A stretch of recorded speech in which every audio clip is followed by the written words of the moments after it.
Yeah, I just want to start off. Field hockey has a MAC semifinal game today, so best of luck to them.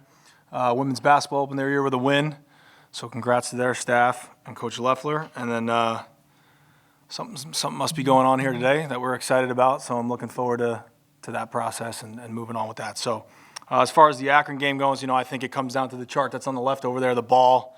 81% chance for them to win. We didn't take care of the ball. Obviously, starting the game like that was a struggle.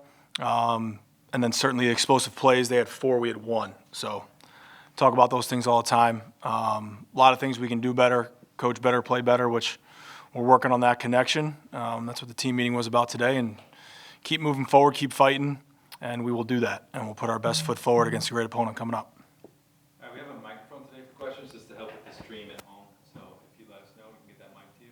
Howard, over your other shoulder. We've talked often about guys learning how to win. Is it getting harder for these guys with the lack of success? Yeah, I think success is a relative term, but if you leave it better than you found it, so hopefully we can end up doing that. But I think that's what we're constantly trying to teach, and how to do that. And I think you've seen several examples of us not doing that. At times we play winning football. At times we've been doing that.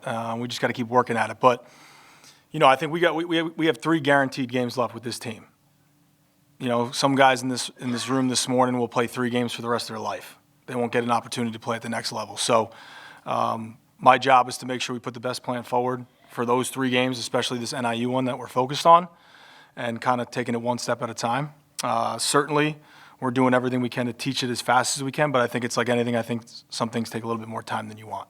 No one's ever happy with progress, right? It always takes longer than people want. So we're going to keep fighting, keep putting our head down, and keep going to work. Coach, you talked about being excited about the addition of Thor. What's your understanding of how that will go, and why are you excited about it? What do you think it'll help? How do you think it'll help the program? Yeah, I think first and foremost, what I've been taught in my career is great people create great results. So everything that I've heard and that I have a prior relationship with him, he's a great person first and foremost.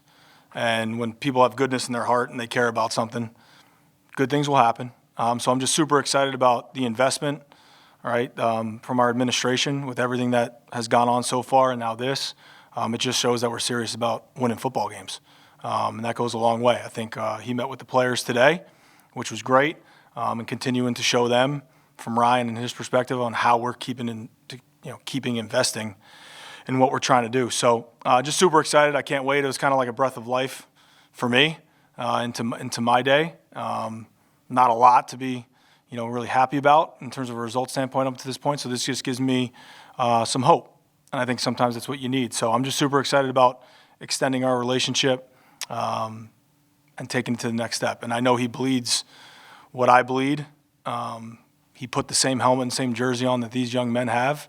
And I think that's important. I think I've talked about that in recruiting, right? Building a connection to this place, not a vacation land. And I know he's got a connection to this place. It's his hometown. And I'm just super excited to work with him. Coach, obviously still a lot of injuries on the injury report last week. Any updates for next week against Northern Illinois? Yeah, so take you through that. I think, just so I don't miss anybody, I think Timmy Hinespeeder, unfortunately, is going to be done. He's done everything he can do to get back. But I think we all know Timmy. It's just to the point where I think we would be sacrificing too much. We'll see. But ultimately, that's one that's probably done. Hopefully, David Anaha is back this week, progressing him. Certainly, Luke Payton was a massive one that we lost last week. Hoping to have him back in a couple weeks. Probably not for this game, but I think you saw how we had to shuffle some things around there on the O-line, guys playing out of position a little bit. So that one was hurtful, so he won't more than likely go. Day-Day and Matt, who've been getting some more valuable reps, I'm hoping to get back. Again, we got an 8-day window here, so they're going to have off tomorrow in terms of treatments and stuff like that, so hopefully we get that going. Ryan Barnes will still be out. He's still out. And then all the questionable guys, they played a little bit more. Rocco, Jaquan, Chambray. Kyle was limited. Again, he's battling that lower body thing, so we have to bring him back. Shimel played, which was good, and Darion played. So, Unfortunately, the biggest one there, obviously, Timmy, just from a leadership standpoint and what he's provided. I mean, he was like a leading tackler in the MAC. He's getting everyone lined up. He's checking everything. I feel for him. So I met with him yesterday, and he'll still be there to do as much as he can. But hopefully, also with that, a lot of these young guys that are getting reps, this will be, week 3 or 4 of their progress too. So they got to step up as well. Do you see yourself continuing to experiment with Grant and AJ in the quarterback room down the stretch? Yeah, I think we're just trying to create a spark any way that we can. Certainly, I believe Grant did that right early in the game. And, we just got to keep playing better. Got to keep pitching and catching. We're not throwing the ball well, just in terms of the results.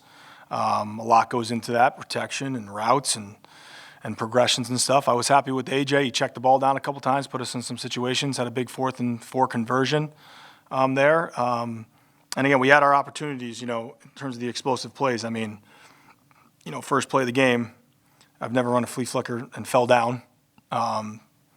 It is what it is, right? You can't make a bad play worse, so we just got to eat that. But, both receivers, if you watch it on the coach's copy, they might still be running.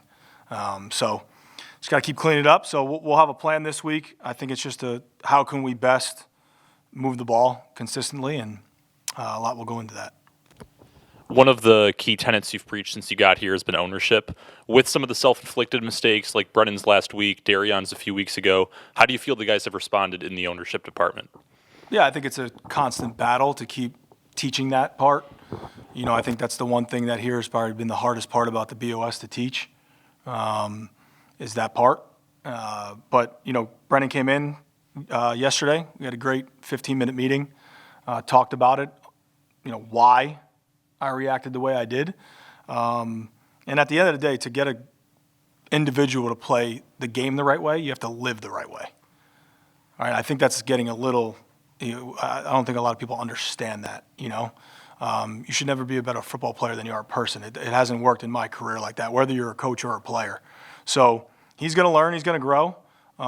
He's got talent, but ultimately understanding being down 24 and taunting, that's the issue, all right? So we got to clean that up and keep teaching it.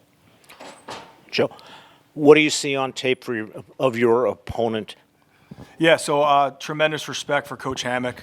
I mean, he's won a MAC title, has built a program, so was able to catch up with him at Media Day a little bit. So I'm excited about, getting with him before the game. And, I listen to a lot of the stuff he talks about, and it's powerful stuff. So I respect that. And then, defensively, they play at a very high level. They are downhill, they're physical. Their Mike's a very good player. I think it's Erweiler, if I'm pronouncing that right. I think he leads the league in tackles versus the run, which we need to establish the run to have any opportunity to loosen things up. And then offensively, their backs are difficult to tackle. And we've had issues tackling bigger backs.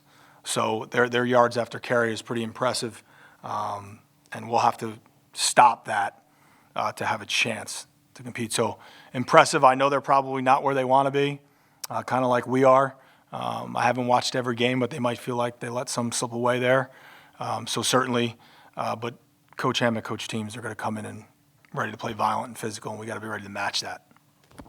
But apologies if you answered this last week, but the mental adjustment from going from Saturday games to midweek games, has that been easy on the guys, difficult? Yeah, I think it's just a little weird at first, just because you got to reset it. So I said, kind of using bowl game experience to reset your week and start with the game week. So, like today is really Sunday. Tomorrow's Monday for them. The benefit for us in our injury situation right now, we get to use Saturday and Sunday afterwards. They don't have to run the class. And, credit to our academic team. I want to make sure I mention this. Our academic team and our administration, by allowing us to go in the morning, frees them up on game day, from rules that you have to go to class. So if we were still an afternoon operation, that would be a little bit of a distraction there with the time limit there. So credit them for allowing us to do that. So I think we have everything set up to compete at the highest level and in terms of game week. But I think they're adjusting. It's probably a little weird for them just not having to go to class after practice. But ultimately, I think that's helping us out with the injuries. Obviously, with today's hire, what kind of immediate effects do you think that will have on the program? Yeah, I don't think, I don't know if immediate, besides me feeling really good about it. We'll find out. But I think just what it shows you, again, is the investment, right? We have the stability in the league, and now we're continuing to show investment. And sometimes, it's like the stock market. You invest in something, it might not go up right away. But if you believe in the product, if you believe in the people, and you make a right decision, and I know we did, it's going to work out. So I'm just super excited about that and the growth and the conversation. Coach Reed was someone for me that was always there to talk to, and now I believe that's going to be Thor.